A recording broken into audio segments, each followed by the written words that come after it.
Bem, vamos começar com o próprio autor, Alfredo Reckenhofer, para quem não conhece, que foi durante muitos anos JB. Alfredo, como é que foi a ideia e como é que a ideia se desenvolveu? Bem, essa ideia do livro, ela começou em meados dos anos 90. Eu, um pouco influenciado por dois notívagos como eu, na redação do JB, Aldemário Toguinhó e Zé Gonçalves Fontes, premiados já, um pouco já maduros, já naquela fase já meio aposentados, mas ainda muito atuantes, excepcionais jornalistas, comecei a pensar em fazer um livro chamado Pautas e Fontes, mostrando como é que a notícia nasce. Pensava num foco assim para coisa didática, estudante de comunicação, afinal a profissão era regulamentada, exigia de um diploma e tal, e fui anotando, mas era uma coisa muito incipiente. Aí aposentei aquela coisa, aí o Aldemário ficou doente, Fontes ficou doente, ambos morreram. E, enfim...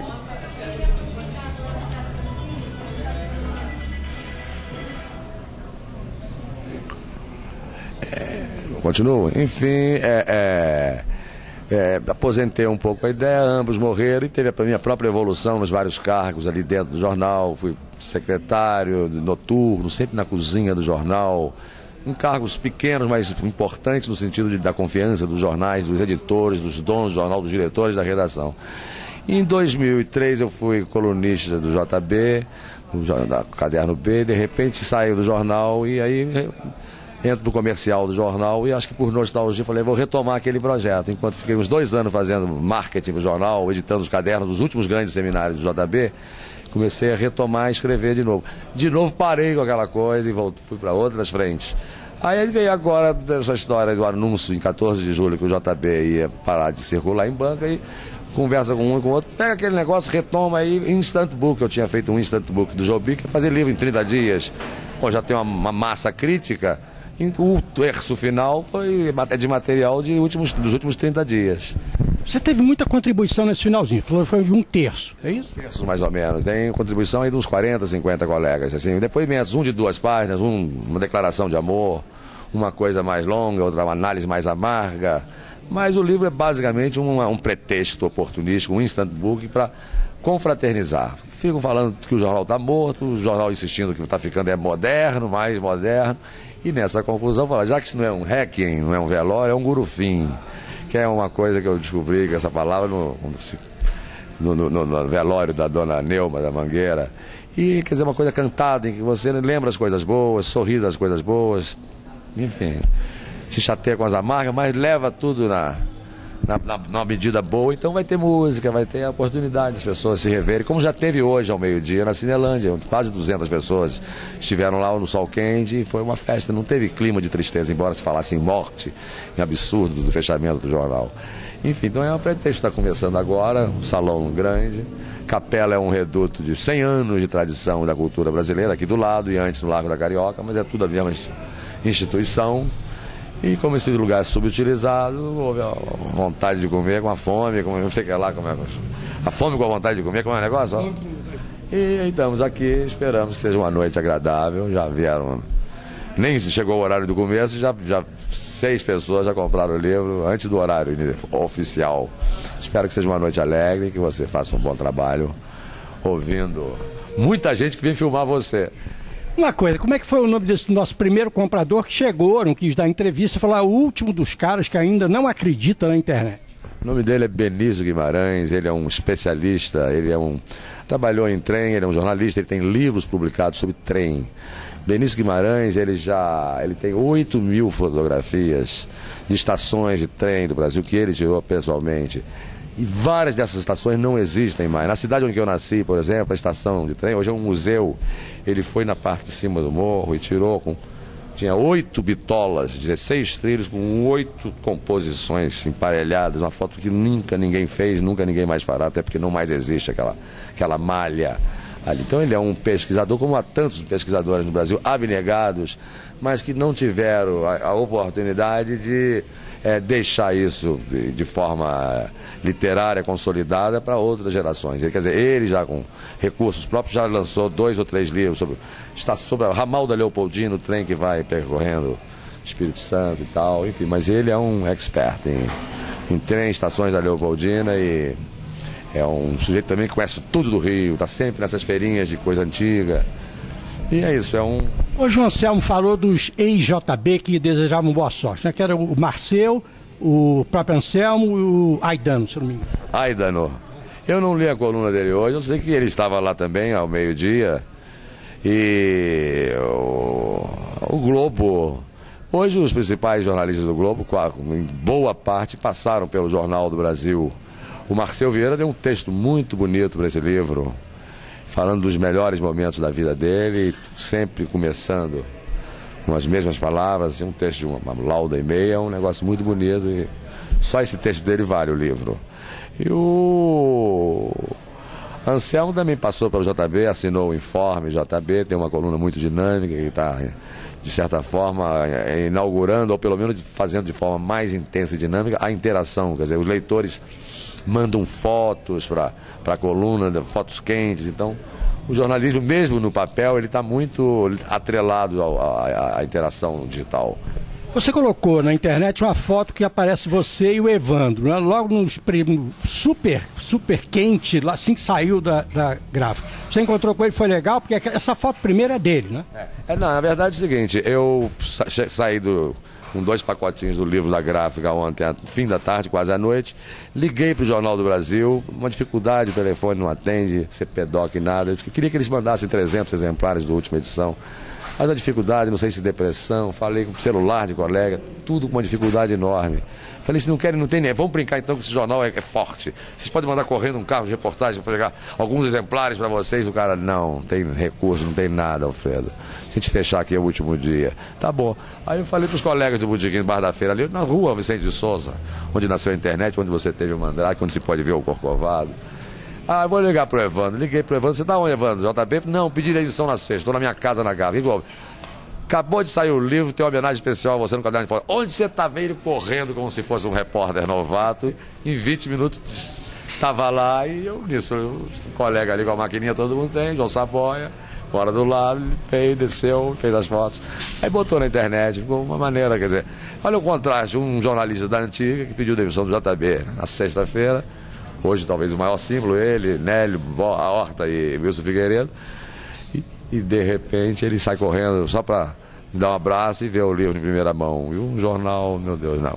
Tanta dificuldade. A maior dificuldade é não compreender que não importa o suporte. Fundamental é investir na qualidade da reportagem, na qualidade profissional. São 16 páginas de fotografia e 400 e poucas páginas? 430 páginas mais ou menos o livro. Pesa meio quilo, vamos traduzir em termos físicos. É um livro que eu fiz de editora de autor. O Jornal do Brasil deu o CPDOC, o arquivo do JB, autorizou o uso das fotos apenas nessa primeira edição. Se porventura esse livro merecer uma segunda edição, se eu merecer, será bem revista e não cheia de erros e impropriedade da correria, teria que haver uma negociação para haver a cobrança justa dos direitos de propriedade e direitos de autoria dos repórteres que fariam jus a alguma coisa. Mas aqui é uma confraternização. Eu tenho que vender muito livro para pagar a tiragem e depois pensar em auferir pequenos ganhos para manter a rotina de ter esperança. Houve uma sugestão também, eu li na internet, que se adotassem todas as escolas de jornalismo. Você concorda? Não acredito, o livro não tem esse. O livro é um mosaico. Esse livro, eu acho que ele teria serventia para jovens, e mesmo não jovens, para pessoas em início de carreira ou assessorias de comunicação que se relacionam intensamente com meios de comunicação. Mas eu acho que ele demandaria uma leitura em grupo nesse caso, orientação de professor, porque tem muitos dos meus delírios. Eu estou escrevendo para colegas e para mim mesmo, eu não estou pensando muito metodicamente. Ele não é um estudo, não tem um método para ensinar, não. Ele fala de pessoas com diferentes níveis de experiência e, mas dentro do possível, toda vez que tem um jargão, eu faço uma referência, que é uma palavra típica da profissão, mas acho que ele pode ter um bom uso. Muitas pessoas que lerem aquele livro talvez desistam de ser jornalistas e outras que não desistirem evitarão certos micos de início de carreira. Vou falar um pouquinho só sobre fontes. Você usa no título do livro Fontes também, que é o nome de um jornalista que você apreciava bastante, né? José Gonçalves Fontes, é esse. Eu infelizmente não consegui a tempo nessa correria de falar com a viúva dele, Dona Neide, e o filho Ricardo, que são pessoas maravilhosas que prezam pela memória do Fontes. Fontes era um jornalista muito esperto, na mesma idade de Odemário, ambos cariocas, foram amigos de infância sem saberem que um dia se tornariam jornalistas do mesmo jornal e ambos amplamente premiados. E Fontes era uma pessoa que chefiou, foi pauteiro, e como ele trabalhava de madrugada como Odemário, eu também, então convivi muito especialmente com ele, tive muitas conversas com ele. Então, esse livro faz essa homenagem especial ao Fontes, que como trabalhava com cidade, que é a área mais efusiva de uma redação, ele é um personagem também muito popular na história do JB dos últimos 50 anos. E Fontes tem histórias incríveis, os furos, reportagens, os prêmios. A denúncia dele anulou uma eleição em 61 aqui no Rio de Janeiro. Anulou completamente a eleição por causa de fraude eleitoral. Fontes, quando teve a Revolução de Aragarças, ele se fingiu de tenente e conseguiu entrar no Ministério da Guerra ali na Presidente Vargas, mandando o motorista de táxi dizer que ele era bater continência para ele. Conseguiu chegar no brigadeiro Melo Maluco, Francisco de Melo, e chegou lá: quem é você? Eu sou Zé Gonçalves Fontes, jornalista, estou aqui a mando da Condessa Pereira Carneiro. E como é que o senhor entra aqui?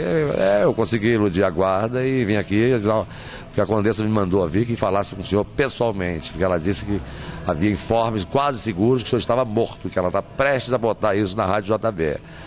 Pois diga a Maurina que eu estou vivinho da Silva, vou mandar bombardear aqueles merda, aqueles lacerdistas lá, que já encheu o saco essa revolta deles. Para ver como é que Fontes conseguiu, teve uma ideia. Ele viu que estava clima de revolta, oficial lacerdista da aeronáutica, ele viu que chegava muito oficial paisana, e como é que eles chegavam.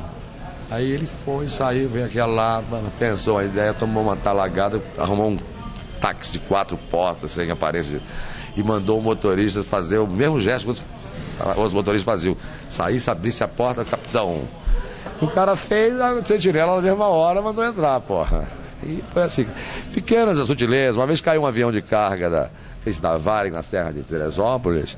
Na ocasião só tinha 2 helicópteros no Rio de Janeiro, no começo dos anos 60, uma coisa assim. Ele alugou um e pediu outro emprestado do governador.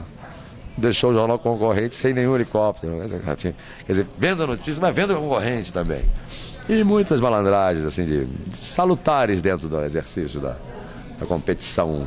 Houve também uma ideia, você vai relatar furos, você vai relatar história. Como é que ficou o livro? O jornal leva furos, o jornal dá furos, isso é natural. Eu cometi grandes erros no jornal, também tive momentos de rejúbilo. Isso aí, são tantos os casos que eu não ousaria, já te contei algumas coisas assim, mas enfim. Tem muitas histórias, não dá pra muitos furos, o Demário tem muitos furos. E histórias de como se apura bem, como se apura mal, como se vacila por uma bobagem. Às vezes vão 2 jornalistas e na mesma coletiva um jornal dá furo no outro, porque o jornalista mais esperto tem que estar na coletiva de olho no objeto da curiosidade geral, mas está de olho nos concorrentes. Se o sujeito que está sendo entrevistado disser uma coisa muito importante, ele rapidamente vai tentar despistar. Faz uma pergunta esquisita, intervém ali para, de alguma forma, tirar a atenção dos outros, que aquilo já está guardando no bolso, entendeu? Aí quando a conversa mudou o rumo da prosa lá, só ele vai dar aquele destaque, entendeu? Tem na mesma coletiva se consegue situação muito diferente. Uma pausinha. Então, vida longa para o livro, a pausa agora.